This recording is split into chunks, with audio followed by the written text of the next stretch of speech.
Please help me to reach 7,000 subscribers. Mark and Alex race across the sunlit basketball court, their laughter echoing childhood. Sneakers squeak, the ball thuds, every move laced with a rivalry that's always been more love than competition.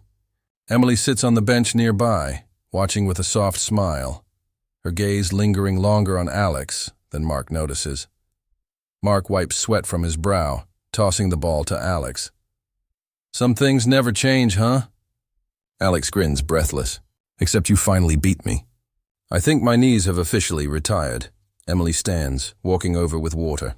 I made dinner if you boys ever finish showing off. Mark catches her hand, squeezing affectionately. Who's the show-off? He's been trying to dunk since 6th grade. Emily shares the joke, but her eyes dart between them, catching Alex watching her before he quickly looks away. There's a tension, a whisper between words, felt but unspoken. Alex checks his vibrating phone, glances at the screen, hides it away. Mark nudges. Work never leaves you alone, does it? Alex shrugs. Busy times. Emily suggests a movie after dinner. Mark says he'll grill. Alex jokingly vetoes anything romantic. Emily teases his allergy tears. Their laughter fades, replaced by a quiet undercurrent. As sunlight dips behind trees, they walk home together, 3 friends carrying memories, each holding a secret that's about to unravel. Mark unlocks the door. Alex lingers on the porch. Emily's steps slow. Even in comfort, there's a tremor, something ready to break. Mark isn't sure when the feeling starts. Maybe it's the way Emily's phone lights up late, or how Alex suddenly finds reasons to drop by. The house feels crowded with silence. Emily claims it's stress, work piling up, old worries resurfacing, distant in her own world. She smiles at Mark, but her laughter is faint, brittle. Mark sees Alex's truck outside more often, parked beneath their window while Emily's inside, talking quietly on the phone. Mark tries to ignore the pricking doubt, dismisses it as paranoia. But then there are the little things. Emily's perfume scent, lingering long after she leaves. Her distracted answers when Mark asks how her day was. Alex jokes less around Mark, eyes darting. Conversations shorter, almost rushed. Once Mark walks in as Emily ends a call, her voice hushed. When he asks, she insists it's just her sister. Dinner together feels forced, conversation strained. Emily's smile fades quickly, replaced by an anxious glance toward the door. Mark lays awake, staring at the ceiling, questioning every memory. He starts checking phones, retracing steps, piecing together half-truths. Emily notices, grows colder. Mark writes it off as a bad patch, but in his heart, the doubt grows. He tries to trust, but every message, every glance, every late-night whisper makes it harder. Mark sits alone in the kitchen, searching for peace in routine. He brushes crumbs from the counter, finding Emily's purse forgotten under a pile of unopened mail. His hands pause, his heart pounds. He wrestles with himself, then finally unzips it. Inside, crumpled receipts and lipstick, a folded note. The handwriting isn't Emily's. He reads, I miss you every minute we're apart. Last night was heaven. Mark's world blurs. He grips the counter, breathing hard. He waits for Emily to return, feeling every second stretch like a lifetime. Emily finds him, eyes widening at the note in his hand. She goes pale, lips trembling. Mark's voice cracks. How long? Emily breaks, tears slipping down her cheeks. I tried. I swear I tried to stop. It just happened. I'm sorry, Mark. I'm so sorry. Mark's pain floods anger. With Alex, my best friend? Emily nods, sobbing, shaking all over. Mark storms out, spots Alex parking on the street. He marches up as Alex steps from the truck, guilt written across his face. Alex raises a hand, but Mark shouts, You betrayed me, both of you. Alex stumbles for words, eyes wet. Mark, I never meant to. Mark interrupts, voice shaking. You chose her, over everything we built. Emily stands in the door, silent, broken. Three lives collide in heartbreak, betrayal thick in the air. The story shifts. Trust is shattered, and nothing will ever be the same. Mark slams the front door, Alex trailing behind, tension slicing the air. Emily sits at the kitchen table, face streaked with tears, hands clutching her arms. Mark faces them, fury mixing with pain, voice raw. Mark, how could you? I trusted you both more than anyone. Alex stands, shoulders drooped, voice thick. I never meant to hurt you. It just happened. I was lonely.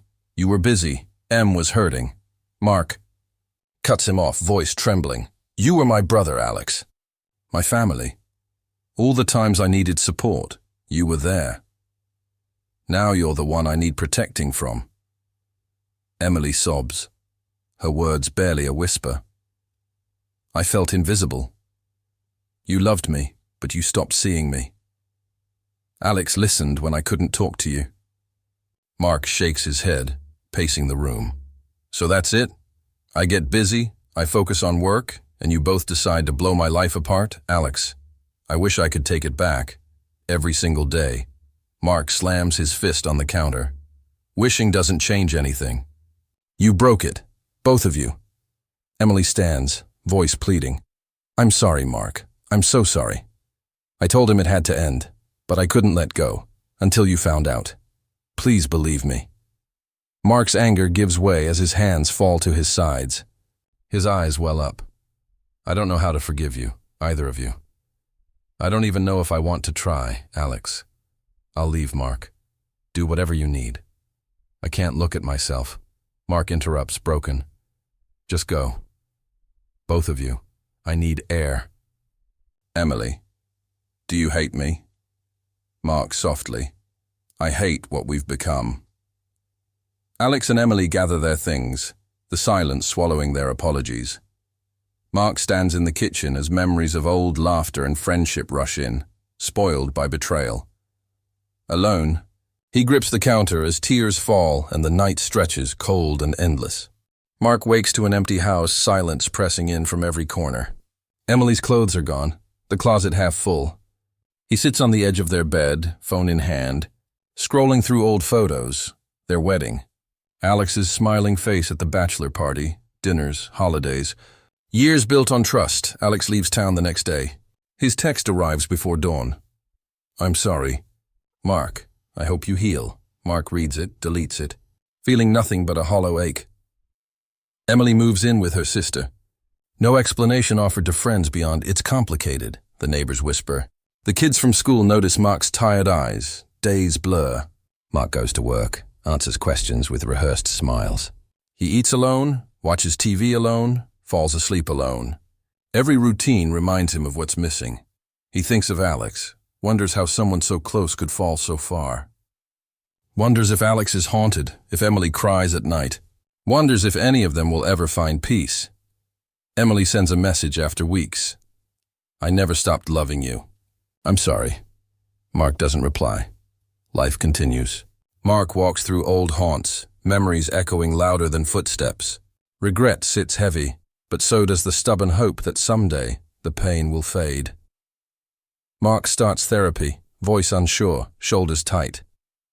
The counselor listens without judgment, nodding gently as Mark describes the betrayal, the loneliness, his shattered confidence. Mark struggles to find his words, buries old anger. Each session chips away at the bitterness, revealing hurt and a desire to grow beyond it. He reconnects with his children, taking weekends for pancakes and late-night talks. They ask about Emily, about Alex, about why things changed. Mark answers honestly, promising never to hide pain or pretend strength. Alex is miles away, searching for forgiveness in actions. He volunteers at shelters, writes apology letters he never sends.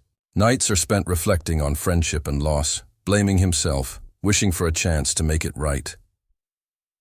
Emily meets weekly with her counselor, learning to face guilt and regret. She tries volunteering, picks up forgotten hobbies, painting and yoga, giving time and kindness where she couldn't bring healing before. Months pass.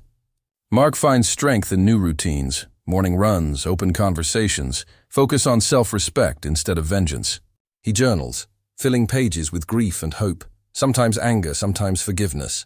All three grow in their own way, battling setbacks but moving forward.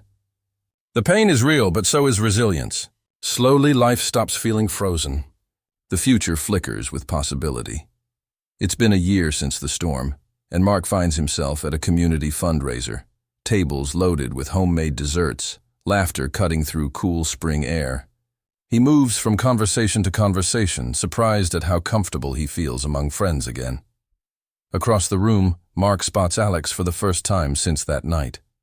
Alex is quieter, his hair a little longer, his eyes shadowed with remorse. Their eyes meet for a moment, hesitation, then a nod. Alex approaches, unsure. "Mark, I didn't think I'd see you here." Mark's jaw tightens, but he lets out a breath. "I live here." "My life didn't end." Alex manages a smile.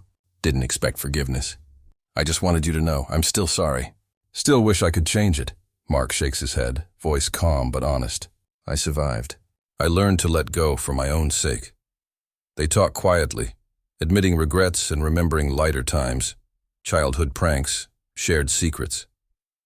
The pain isn't gone, but it feels lighter somehow, less isolating. Alex tells Mark about his volunteering, his attempts to build something honest again. Mark listens, then shares stories about his kids, about healing, about accepting what's lost. They part without promises, only mutual understanding. Mark realizes he doesn't need reconciliation, only closure. He feels weight lift, just enough, as he walks away. Mark stands in his living room, sunlight filtering through clean windows onto tidy shelves. The old heaviness in his chest is replaced with cautious hope. He's begun teaching night classes, helps with community meals, learns new recipes just for fun. He feels more himself, changed, but not broken. Emily chooses her own path, far from old routines. She attends support meetings, joins local clubs, works on forgiving herself. She sends Mark a letter. "I wish you peace, whatever that means for us." He folds it away, grateful for distance and kindness. Alex accepts a job in another city. His texts to Mark now friendly but less frequent, a sign they've let go of old roles. He seeks new friendships, determined not to repeat old mistakes. He remembers Mark's forgiveness, learning what true growth means. Life isn't exactly as it was, and Mark carries the scars quietly. But the future feels brighter. He realizes healing is not about forgetting, but about living well in spite of what's lost. Mark sits with his children at dinner and almost smiles, knowing the hardest nights can be followed by mornings filled with genuine hope. If you've ever had someone tear apart your trust, you know how impossible forgiveness feels. But sometimes, letting go of pain is the only way to set yourself free.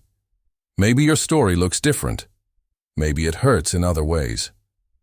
You're not alone. Share your experience in the comments below and help someone else realize that healing is possible. Your voice matters. Let's build a space where dignity wins and hope finds a way forward.